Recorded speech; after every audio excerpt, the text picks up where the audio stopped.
ভূমি উদ্ধার কমিটির সভাপতি নীলমন হাসদা এবং আমাদের আইনজীবী গাইবান্ধা তিনিও আছেন এবং আরও অন্য অন্য জায়গা থেকে অনেক নেতৃবৃন্দ আসছে, তাদেরকে আমি ধন্যবাদ জানাই।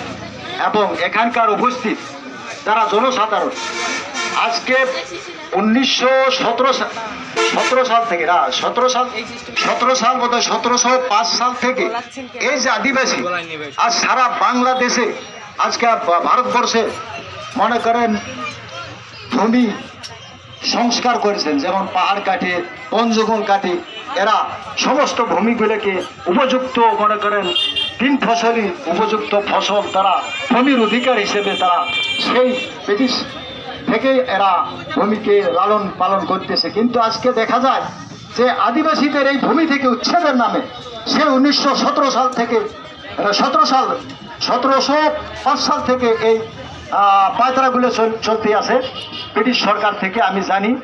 যার কারণে আজকে যে বাগদা ফার্মে দেখেন আজকে আদিবাসীদের ভূমিকে একটু চাষ করার জন্য নিয়েছিলেন তারা, একটু এখন মনে করেন সব সুদের মিল বন্ধ হয়েছে।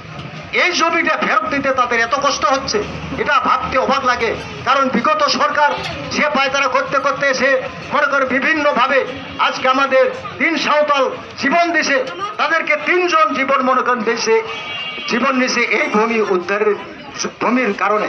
আজকে তারপরেও তাদের এই ভূমিকে নিয়ে শোষণ করার নামে পায়তারাগুলো করতেছে। আমি সরকার, বিগত সরকার এবং বর্তমান যারা এই পায়তারাগুলো করতেছে তাদেরকে কখনো এই পায়তারা বা ভিজিট করতে দেওয়া হবে না। আপনার এখানকার উপস্থিত জনগণ সবাই সজাগ থাকবে।